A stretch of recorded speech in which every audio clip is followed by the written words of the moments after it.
Hey there, Alan Matthews here from Classical Guitar Shed, talking about the right thumb, classical guitar technique. What does that guy do? The right thumb. That's what we're going to talk about in this video.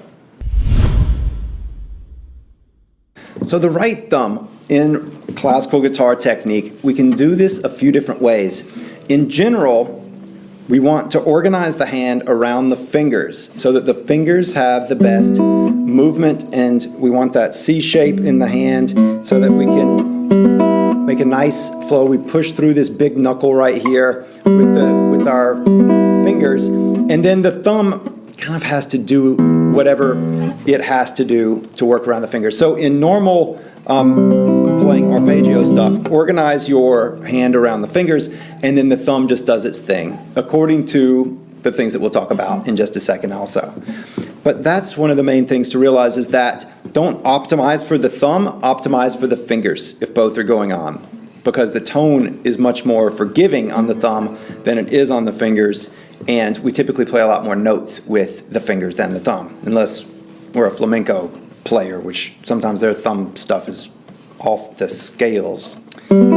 So now that we've talked about that, a couple of things with the thumb. First off, we move the thumb from this back joint, and the back joint is way back here. It's not this middle joint. It's way back at the wrist is where our big joint is on this. With our fingers, we have 3 joints, and the big joint is our big knuckle. With the big knuckle of the thumb is way back here by the wrist, and then this is the middle, and this is the tip. So just like the fingertips, we want to minimize the tip joint of the thumb. So don't play like this. Don't give a bunch of curve in that. It creates a lot of tension in the hand. It locks things down in the palm.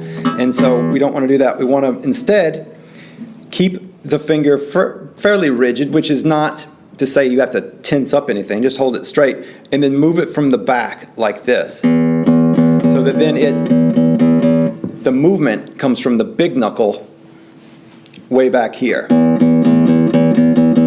Now we can do rest strokes or we can do free strokes, and the motion is still going to be the same. We can either do a circular motion like this for a free stroke, or we can do just into the next string for the rest stroke. But either way, what we're doing is we're moving from the big knuckle in the back. Now, there's also, sometimes you'll see people very severely maximizing the extension of this knuckle, this middle knuckle right here like this.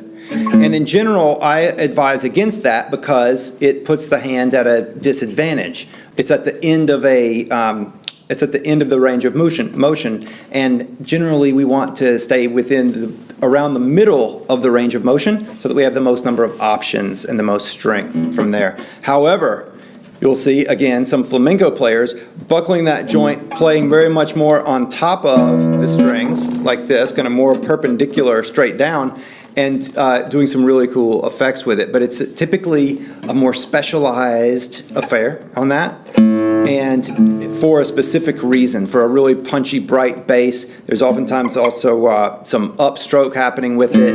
It's a different technique. For normal pieces, if we're just playing,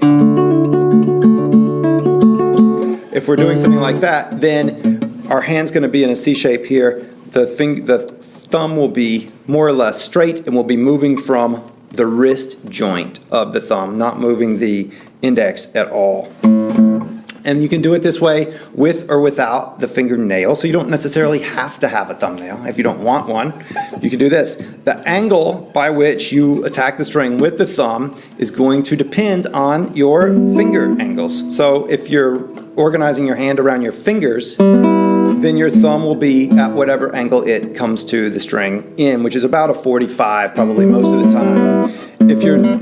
You may want to warm up the sound some by coming more perpendicular, like this, to the string coming in, or you may want to punch it up, brighten it up by going more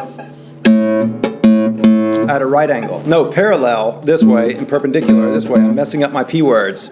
So you can either be parallel to the string for a very fleshy thumb, a lot of finger on the thumb, or you can go this way and a lot of tip, and it just is going to be a different sound, different effect for what you're doing. But in general, with the right thumb, worry more about your fingers and less about your thumb, and don't crook the tip joint. You do those things and you'll be well on your way.